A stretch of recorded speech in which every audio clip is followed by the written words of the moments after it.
Meu querido irmão, que Deus abençoe você e a sua casa. Estamos juntos para estudar a nossa 9ª lição nessa jornada através das marcas da vida cristã, estudando as cartas de 1ª, 2ª e 3ª João.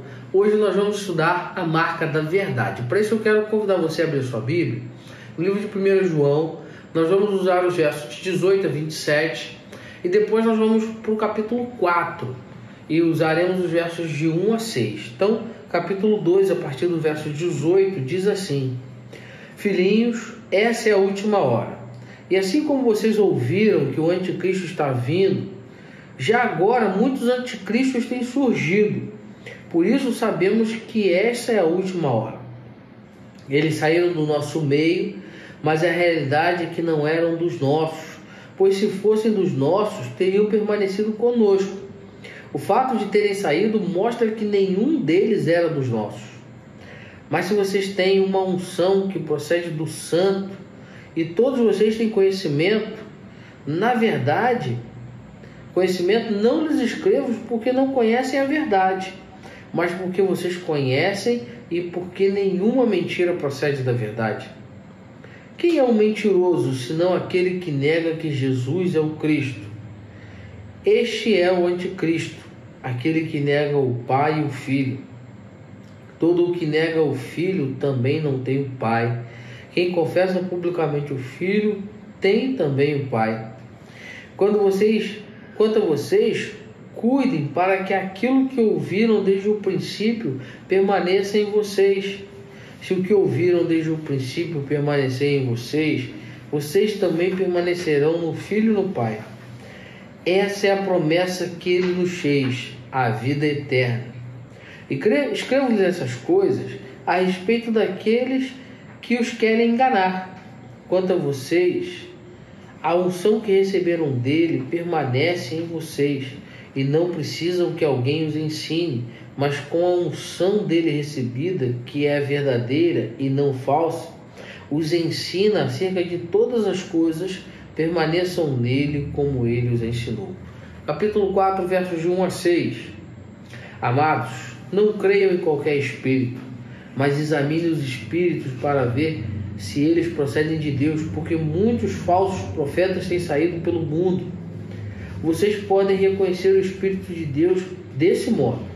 Todo espírito que confessa que Jesus Cristo veio em carne procede de Deus, mas todo espírito que não confessa que Jesus não procede de Deus, esse é o espírito do anticristo, acerca do qual vocês ouviram que está vindo e agora já está no mundo.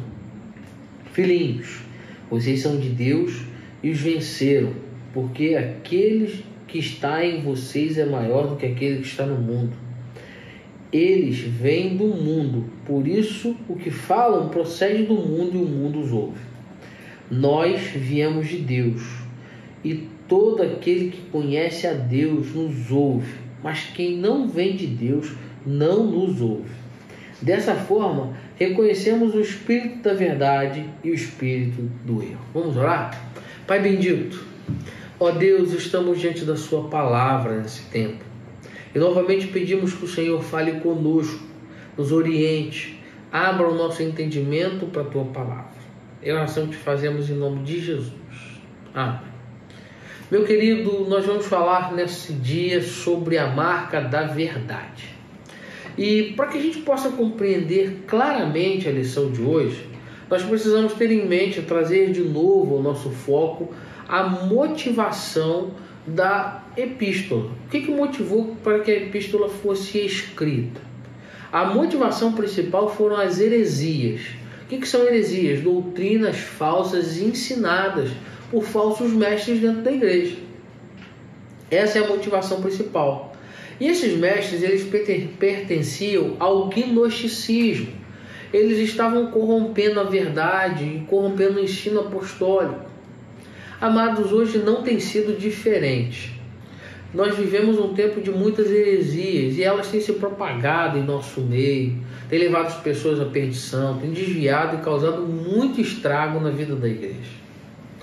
Uma vez eu li uma publicação na internet de um cantor gospel famoso entre os jovens, que disse o seguinte: olha, eu escrevo as minhas letras para que os ouvintes se sintam bem. E eu me lembrei da repercussão dele falando isso, foi muito grande. Eu fiquei pensando sobre essa afirmação. A mensagem do Evangelho é para fazer bem ao homem? Ou ela tem a finalidade de confrontar ao homem com o seu pecado e nos anunciar a mensagem de salvação? Amados, pensar em uma mensagem que é para fazer bem é o mesmo que a gente ter a ideia de que temos um paciente com uma doença grave nas nossas mãos e ao invés de dar um remédio para curar, a gente dá um remédio paliativo para amenizar os sintomas. Ele vai ficar bem, mas ele vai caminhar para a morte. Amados, nós precisamos entender que a verdade, por mais que ela precisa ser bendita, mas ela vai nos confrontar. A verdade da palavra, a palavra não é para nos fazer bem, é para nos confrontar. Ela nos leva para o bem. Por isso precisamos nos manter fiéis à verdade. Uma vez eu ouvi de uma pessoa que me dizia o seguinte: pastor, não importa no que uma pessoa crê, o que importa é que ela seja sincera. E aí novamente eu questiono: só ser sincero vai importar? Porque olha só, um homem que, imagina um homem, né, ele escuta um barulho dentro de casa durante a noite e ele tem no seu coração a certeza de que é um ladrão. Ele está sendo sincero, é um ladrão. Então ele levanta, pega a sua arma e de pronto dá um tiro no ladrão e mata. Quando ele acende a luz, ele vê que era sua filha. Sua filha havia acordado sem sono, estava sem sono e foi na geladeira fazer um lanche. E aquele homem tornou a sua filha vítima, mas o seu sentimento era verdadeiro, era sincero, era um ladrão. Mas quando ele acendeu a luz, ele viu que a sua verdade não era a verdade dos fatos. Então só ser sincero, só fazer bem, não resolve. Por isso João vai falar que a marca do cristão é a verdade. E essa verdade é uma verdade baseada na palavra de Deus. Não é uma verdade humana, é a verdade de Deus. Por isso, João vai colocar a primeira questão, que é o conflito entre a verdade e a mentira. Ao longo da carta, João vai estabelecendo muitas marcas fundamentais do cristão, da sua verdadeira condição, e ele vai colocando esses conflitos que a vida vai impondo, né? João vai apresentando o conflito da luz com as trevas, o conflito do amor e do ódio, o conflito dos filhos de Deus com os filhos do diabo. E agora João nos coloca em outra dicotomia: verdade versus mentira. E esse talvez seja um dos maiores desafios dos nossos tempos modernos: distinguir a verdade. Porque a verdade se tornou uma questão muito complexa. Porque se alguém perguntasse hoje no que você acredita, o que é verdade para você, como é que nós responderíamos? Se você tivesse que responder, o que é verdade para você? E aí, se a gente for olhar para a sociedade, e olhando para a sociedade à luz da ciência que estuda a sociedade, o ser que é a sociologia, nós vamos encontrar um sociólogo chamado Zygmunt Bauman, que vai falar da sociedade moderna como uma sociedade líquida. E ele vai dizer que essa sociedade líquida fez com que as verdades também se tornassem cada vez mais líquidas, e aí cada um vai crer da sua própria maneira, ou seja, cada um vai ter a sua própria verdade. Se a gente for olhar para a hipermodernidade, que é uma outra visão utilizada por Gilles Lipoyevsky, filósofo francês, sociólogo, ele vai falar da hipermodernidade, onde cada um constitui a sua verdade e a sua realidade. É um tempo de muitos desafios, principalmente para a igreja, porque a verdade do Evangelho continua sendo a mesma. O Evangelho mudou, a verdade continua sendo a mesma. O homem está morto em seus delitos e pecados, e Cristo Jesus, o Filho de Deus, morreu na cruz do Calvário para salvar esse homem morto em seus delitos e pecados. Embora a mensagem não tenha mudado, precisamos ter a consciência de que a sociedade mudou. O homem se transformou, e isso tem causado muitos conflitos. porque hoje até a maneira em que nós interpretamos as notícias que chegam até nós mudaram. Antigamente era o jornal impresso e o jornal na televisão. Hoje as notícias estão em tempo real com as mídias sociais e cada um tem uma perspectiva diferente. A verdade está colocada de muitas maneiras. E nós precisamos observar que isso vem mudando também a maneira da igreja lidar com muitas coisas. Por isso precisamos lidar claramente, saber claramente o que é verdade e o que é mentira. E em algumas questões, nós estamos vendo isso se repercutindo no louvor, que vai exaltando mais o homem do que Deus, as formas de mensagem que vão surgindo, mensagens focadas na autoajuda, mensagens do coach, né, que deixam o lado transformador da palavra de lado e focam mais no lado terapêutico. E nós estamos vivendo uma batalha séria, porque o homem pós-moderno ele prefere a mentira que conforta do que a verdade que o transforma. O homem pós-moderno prefere a verdade que conforta, a mentira que conforta, do que a verdade que confronta, que transforma. Isso é uma coisa séria, sabe por quê? A mentira até conforta, mas ela leva à morte. A verdade, ela confronta, mas ela liberta. Não adianta você ter uma pessoa com câncer e dizer que ela tem um resfriado. Ela vai morrer com câncer, confortavelmente tratando um resfriado. Não adianta. Há um conflito entre verdade e mentira estabelecido. E aí João vai dizer o seguinte: olha, a mentira é marca dos falsos mestres. Ele vai dizer que muitos têm surgido, e isso é a última hora. Ele vai dizer que esses mentirosos são anticristos. E nós sabemos o seguinte: o diabo é pai da mentira, nós sabemos disso. E nós sabemos que o anticristo vai se levantar no fim dos tempos. Nós também conhecemos essa verdade. João, porém, coloca diante de uma realidade que nós devemos saber. E mais do que saber, nós precisamos perceber. Todo ensino que nega que Cristo existiu, que distorça a mensagem do Evangelho, é uma mentira. E aqueles que proclamam esse ensino são anticristos.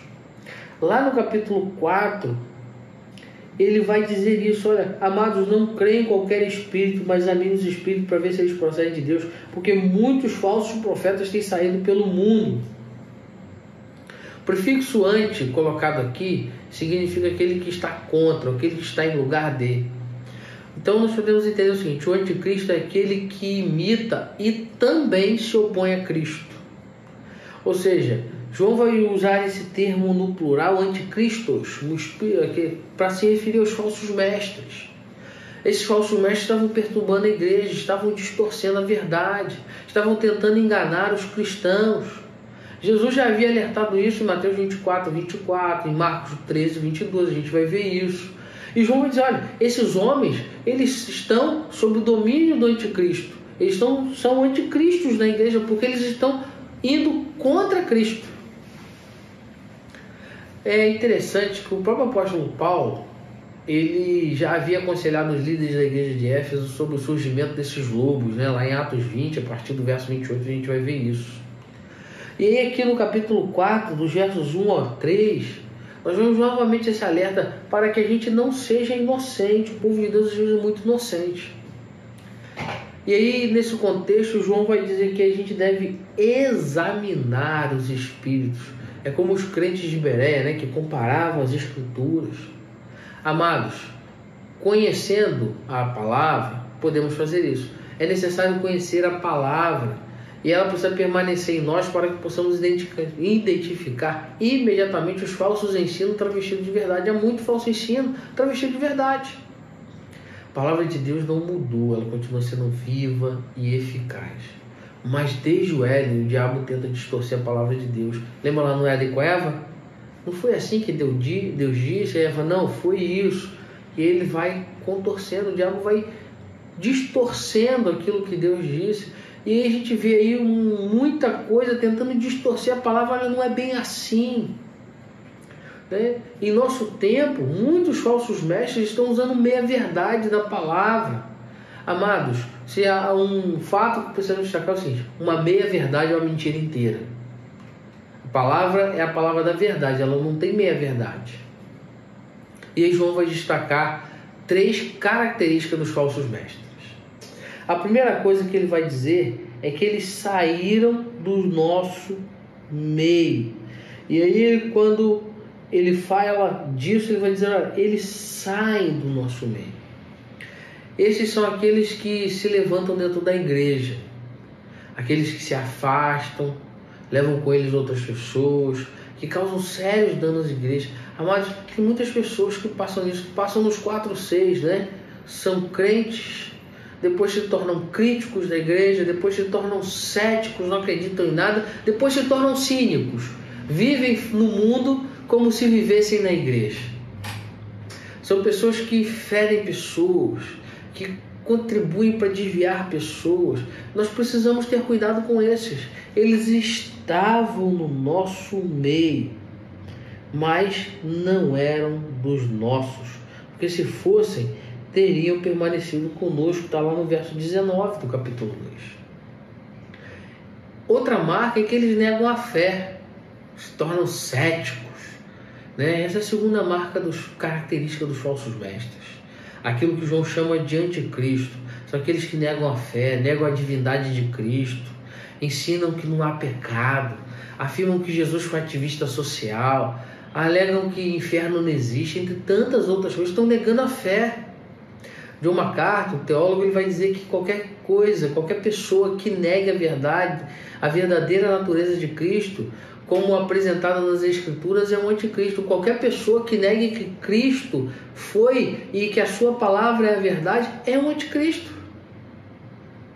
Mais do que isso, João apresenta uma terceira marca: eles tentam enganar os fiéis. Amados, o objetivo dos falsos mestres, ele só é alcançado pelo engano. Ele não confronta, eles vão negociando. E negociam para enganar os fiéis. Esse engano travestido de evangelho fácil, com aquilo que Dietrich Bonhoeffer chama de graça barata, tenta enganar os fiéis. Se você ler lá em 1 Timóteo 4:1, você vai ver Paulo falando disso. E aí João coloca essas 3 provas para cada um de nós, para que a gente possa entender. E essas 3 provas, elas se colocam na esfera moral, na esfera espiritual e na esfera social, para revelar o verdadeiro e o falso mestre. E aí João fala da necessidade de perseverar na verdade. E ele faz isso a partir do versículo 20 do capítulo 2, no 20 e 21, que ele diz: vocês têm a unção que procede do Santo, e todos vocês têm conhecimento, e a unção é o Espírito Santo. E no capítulo 4, no verso 4 ao 6, que ele diz: filhinhos, vocês são de Deus e venceram, porque aquele que está em vocês é maior do que aquele que está no mundo. O apóstolo vai apresentar a doutrina da perseverança. E a perseverança é a evidência da verdade. Os salvos perseveram. Os salvos não abandonam a fé, não negam a Cristo, eles sofrem as aflições por amor a Deus, por amor a Cristo. Amado, John Stott afirma que nem todos que compartilham da nossa companhia terrena compartilham do nosso nascimento celeste. Nós não podemos tirar essa verdade da nossa mente. F.F. Bruce vai comentar, escrevendo, dizendo que a perseverança dos santos é uma doutrina bíblica, mas não uma doutrina criada para levar os indiferentes a um sentimento de falsa segurança. Significa que a perseverança é marca essencial da santidade. A presença do Espírito Santo em cada cristão, amados, é o que vai nos capacitar para perseverar, vai nos livrar do mal e vai guiar as nossas ações.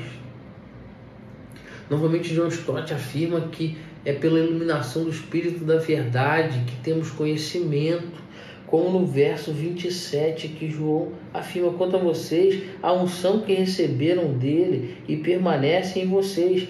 Vocês não precisam que alguém os ensine, mas como a unção dele recebida, que é a verdade e não é verdadeira e não falsa, os ensinos acerca de todas as coisas permanecem nele, como ele os ensinou. nós somos iluminados para conhecer a verdade e permanecer nela.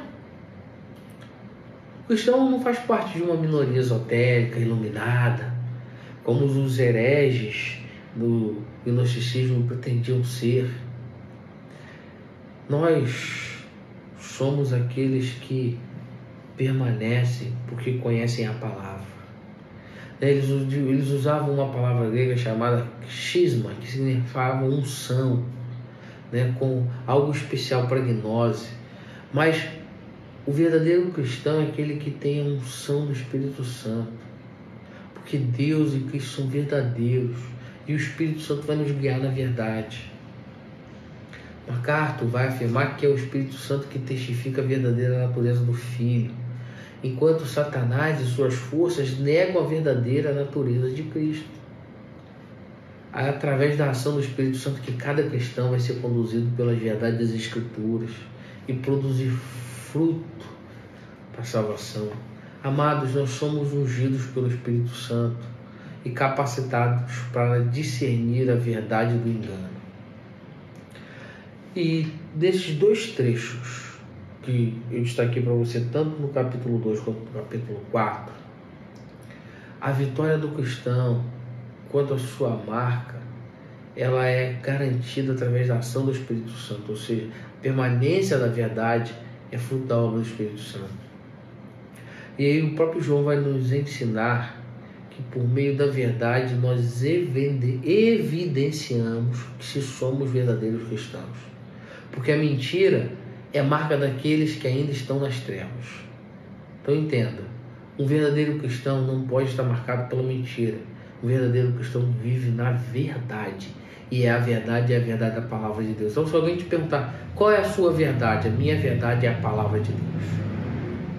Por isso eu quero concluir chamando você para pensar nisso. A vida cristã é algo que vai nos desafiar todos os dias. Ler a palavra de Deus é ser confrontado, cortado, lixado por Deus. Ser moldado à luz do caráter de Cristo. E nesse processo, a verdade ela é o prisma fundamental. Mas que verdade? A palavra. A palavra é a verdade. E João vai deixar claro. A mentira é marca dos filhos do diabo. E a verdade pertence aos filhos de Deus. Nós não podemos achar natural o cristão viver e se relacionar com a mentira. Precisamos fugir da mentira, do engano, caminhando na luz da verdade. E assim declarar que somos filhos de Deus, filhos verdadeiros, porque a marca do verdadeiro cristão é a verdade. E a marca dos filhos do diabo é a mentira. Que Deus abençoe você, meu querido irmão. Nos vemos no próximo estudo. Um forte abraço.